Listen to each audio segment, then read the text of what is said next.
大家好啊！大家好。到咗我哋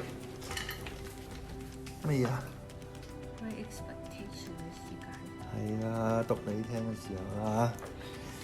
咁我哋睇住阿 Dickens 描寫呢個故事嚟到第34節啦，我哋第33次錄音啦。上次終於講 estella 喎。係啦，講佢咧就話佢哋pip 接咗estella，然後咧就去 have tea 咁樣飲茶。之後estella 講起話佢哋嘅身不由己即係其實咩都係 Miss Havisham 嘅安排啦，佢老人家嘅意思啦，咁樣。同埋pip 覺得咧，佢同estella 一齊好似唔開心。點解咧？唔知喎。因為 estella 唔係受佢控制啊嘛，estella 係受 Miss Havisham 嘅控制啊嘛。更大嘅哀愁就係佢覺得佢哋兩個都係俾命運愚弄啊嘛，即係完全冇自主能力啊嘛。雖然佢哋咁後生啊，咁阿 pip 最想點咧？最想就係可以主宰住 estella 咯，主宰翻自己咯。但係呢個階段佢做唔做到啊？做唔到。咁阿 pip 可唔可以化呢個為動力咧？推動佢自己去做嗰啲嘢咧？你當係解放 estella 又好，你當係推動自己上游又好，係嘛？即係而家 estella 嘅處境就係、其實就係做交際花咯，即係一個上流交際花啦。好啊，好 OK，咁今次睇到第34節睇下 pip 有咩發展啦。As I had grown accustomed to my expectations, I had insensibly begun to notice their effect upon myself and those around me. Their influence on my own character I disguised from a recognition as much as possible, but I knew very well that it was not all good. I lived in a state of chronic uneasiness respecting my behavior to Joe. My conscience was not by any means comfortable about Biddy. When I woke up in the night, like Camilla, I used to think, Camilla 係邊個唔記得咗？好似係佢。唔知邊個唔記得咗。Camilla 係咪佢以前同佢哋一齊？係咪喺Miss Havisham 係 Miss Havisham 嗰度啊？係。When I woke up in the night like Camilla, I used to think, with a weariness on my spirits, that I should have been happier and better if I had never seen Miss Havisham's face, and had risen to manhood content to be partners with Joe in an honest oak forge.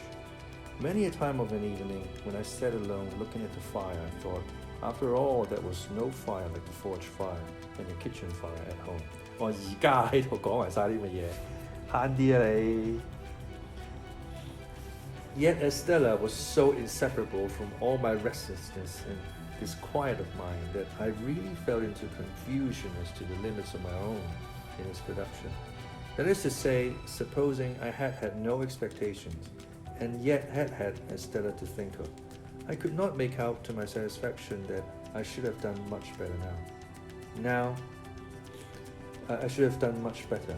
Now, concerning the influence of my position on others, I was in no such difficulty, and so I perceived, though dimly enough perhaps, that it was not beneficial to anybody, and above all, that it was not beneficial to Herbert. My lavish habits led his easy nature into expenses that he could not afford, corrupted the simplicity of his life, and disturbed his peace with anxieties and regrets. 哇！佢反而係 Herbert 嘅損友。I was not all remorseful for having unwittingly set those other branches of the Pocket family to the poor arts they practiced, because such littleness were their natural bent, and would have been invoked by anybody else, if I had left them slumbering.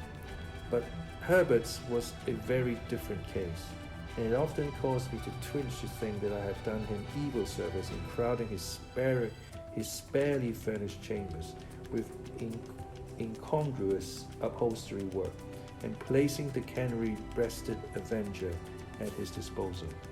So now, as an invaluable way of making little ease great ease, I began to contract a quantity of debt. I could hardly begin, but Herbert must begin too, so he soon followed. At Startop's suggestion, we put ourselves down for election into a club called the Finches of the Grove, the object of which institution I have never defined. If it were not that the members could dine expensively once a fortnight, to quarrel among themselves as much as possible after dinner, and to cause 6 waiters to get drunk on the stairs. I know that these gratifying social ends were so invariably accomplished that Herbert and I understood nothing else to be referred to in the first standing toast of the society, which ran, "Gentlemen, may the present promotion of good feeling ever reign predominant among the Finches of the Grove." The Finches spent their money foolishly, and the first Finch I saw when I had the honor of joining the Grove was Bentley Drummle, at that time floundering about town in a cab of his own, and doing a great deal of damage to the posts and the street corners. Occasionally he shot himself out of his equipage head foremost over the apron, and I saw him on one occasion deliver himself at the door of the Grove in this unintentional way like coals. But there I anticipate a little, for I was not a Finch, and could not be, according to the sacred laws of society, until I came of age. In my confidence in my own resources, I would willingly have taken Herbert's expenses on myself, but Herbert was proud, and I could make no such proposal to him. So he got into difficulties in every direction and continued to look about him. When we gradually fell into keeping late hours in late company, I noticed that he looked about him with a desponding eye at breakfast time, that he began to look about him more hopefully about midday, and that he drooped when he came to dinner, that he seemed to descry capital in the distance rather clearly after dinner, that he all but realized capital towards midnight, and that at about 2 o'clock in the morning he became so deeply despondent again as to talk of buying a rifle and going to America with a general purpose of compelling buffaloes to make his fortune. I was usually at Hammersmith about half the week, and when I was at Hammersmith I haunted Richmond, whereof separately by and by. Herbert would often come to Hammersmith when I was there, and I think at those seasons his father would occasionally have some passing perception that the opening he was looking for had not appeared yet. But in the general tumbling up of the family, his tumbling out in life somewhere was the thing to transact itself somehow. In the meantime, Mr. Pocket grew grey, and tried often to lift himself out of his perplexity by the hair, while Mrs. Pocket tripped up the family with her footstool, read her book of dignities, lost her pocket handkerchief, told us about her grandpapa, and taught the young idea how to shoot by shooting it into bed whenever it attracted her notice. As I am now generalizing a period of my life with the object of clearing my way before me, I can scarcely do so better than by at once completing description of our usual manners and customs at Bernard's Inn. We spent as much money as we could, and got as little for it as people could make up their minds to give us. We were always more or less miserable, and most of our acquaintances were in the same condition. There was a gay fiction among us that we were constantly enjoying ourselves, and a skeleton truth that we never did. To the best of my belief, our case was in the last aspect a rather common one. Every morning, with an air ever new, Herbert went into the city to look about him. I often paid him a visit in the dark back room in which he consorted with an ink jar, a hat bag, a coal box, a string box, an almanac, a desk and a stool and a ruler. And I do not remember that I ever saw him do anything else but look about him. If we all did what we undertake to do, so faithfully as Herbert did, we might live in a republic of the virtuous. He had nothing else to do, poor fellow, except at a certain hour on the very afternoon to go to Lloyd's in observance of the ceremony of seeing his principal, I think. He never did anything else in connection with Lloyd's that I could find out, except come back again. When he felt his case unusually serious and that he positively must find an opening, he would go on, change at a busy time, and walk in and out in a kind of gloomy country dance figure among the assembled magnates. For, says Herbert to me, coming home to dinner on one of those special occasions, I find the truth to be, Handel, that an opening won't come to one, but one must go to it, so I've been. If we had been less attached to one another, I think we must have hated one another regularly every morning, and detested the chambers beyond expression at the period of repentance, and could not endure the sight of the Avenger's livery, which had a more expensive and a less remunerative appearance than at any other time in the 24 hours. And we got more and more into debt. Breakfast became a hollower and hollower form, and being on one occasion at breakfast time threatened by legal proceedings not wholly unconnected, as my local paper might put it, with Jewry, I went so far as to seize the Avenger by his blue collar and shake him off his feet, so that he was actually in the air, like a booted Cupid, for presuming to suppose that we wanted to know. At certain times, meaning at uncertain times, for they depended on our humor, I would say to Herbert, as if it were a remarkable discovery, "My dear Herbert, we are getting on badly." "My dear Handel," Herbert would say to me in all sincerity, "if you will believe me, those very words were on my lips by a strange coincidence." "Then, Herbert," I would respond, "let us look into our affairs." We always derived profound satisfaction from making an appointment for this purpose. I always thought this was business. This was the way to confront the thing. This was the way to take the foe by the throat. And I know Herbert thought so too.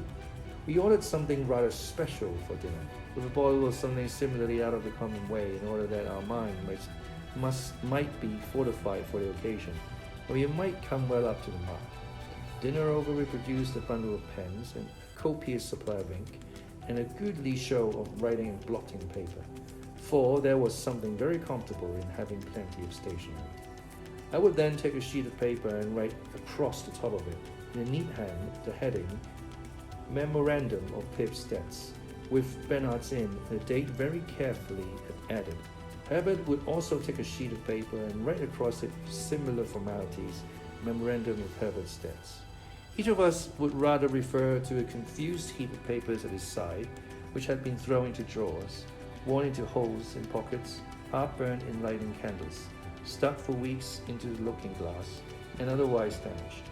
The sound of our pens scoring refreshed us exceedingly, in so much that I sometimes found it difficult to distinguish between this edifying business proceeding and actually paying the money.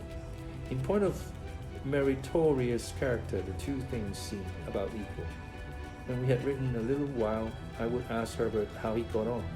Herbert probably would have been scratching his head in the most rueful manner at the sight of his accumulating figures. "They are mounting up, Handel," Herbert would say. "Upon my life, they are mounting up." "Be firm, Herbert," I would retort, plying my own pen with great assiduity. "Look the thing in the face. Look into your affairs, staring out of their countenance." "So I would, Handel, only they are staring me out of countenance." However, my determined manner would have its effect, and Herbert would fall to work again. After a time he would give up once more on the plea that he had got corpse bill or knobs, as the case might be. Then Herbert estimated in round numbers, and put it down. "What a fellow of resource you are," my friend replied with admiration. "Really, your business powers are very remarkable." I thought so too. I established with myself on these occasions the reputation of the first-rate man of business, prompt, decisive, energetic, clear, cool-headed. When I had got all my responsibilities down upon my list, I compared each with the bill and ticked it off. My self-approval when I ticked an entry was quite a luxurious sensation. When I had no more ticks to make, I folded all my bills up uniformly, docketed each on the back, and tied the whole into a symmetrical bundle. Then I did the same for Herbert, and felt that I had brought his affairs into a focus for him. My business habits had one other bright feature, which I called leaving a margin. For example, supposing Herbert's debts to be £164 4 2 pence, I would say, leave a margin and put them down at 200. Or suppose my own to be 4 times as much, I would leave a margin and put them down at 700.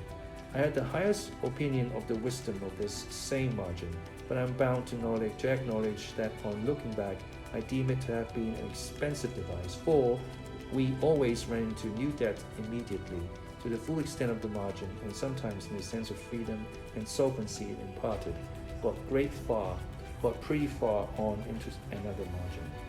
But there was a calm, a rest, a virtuous hush, a consequent on these examinations of our affairs that gave me for a time an admirable opinion of myself. Soothed by my exertions, my method, and Herbert's compliments, I would sit with his symmetrical bundle and my own on table before me and among the stationery, and feel like a bank of some sort, rather than a private individual. We shut our outer door on these solemn occasions in order that we might not be interrupted. I had fallen into my serene state one evening when we heard a letter drop through the slit in his sad door and fall on the ground. "It's for you, Handel," said Herbert, going out and coming back with it, "and I hope there is nothing the matter." This was in allusion to its heavy black seal and border.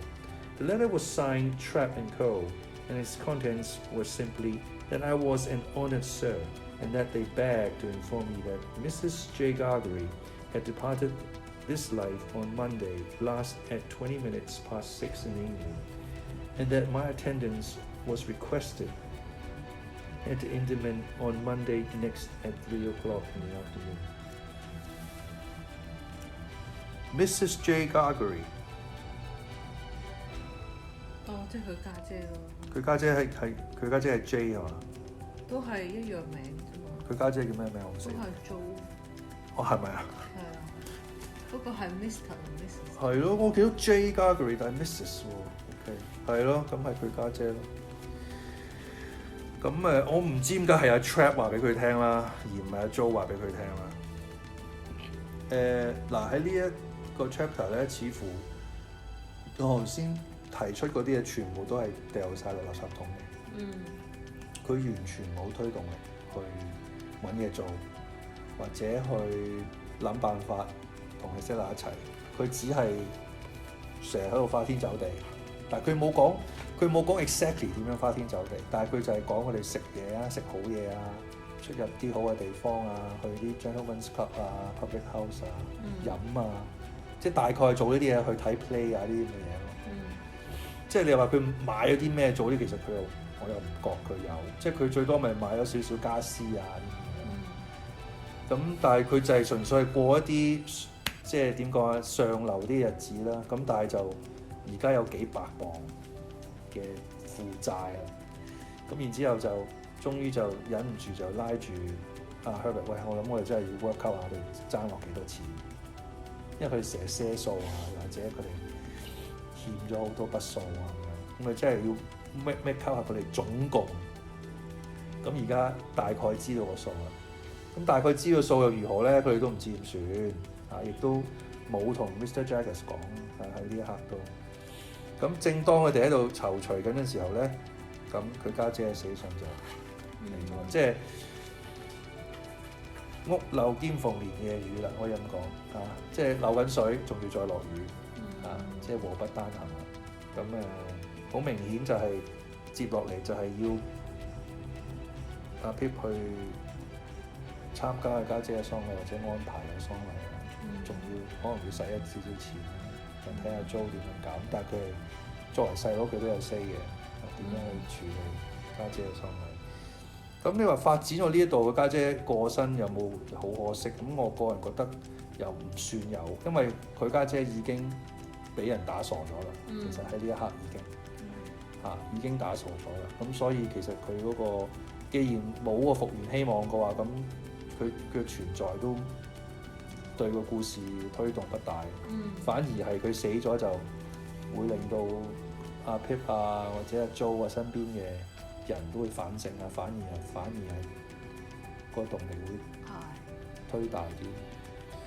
咁有少少 sad 嘅，不過當然啦，即係我相信，我唔知阿 Pip 嘅內心係點，因為佢而家呢一刻特登就唔講嘅，淨係講佢接收呢個信息啫。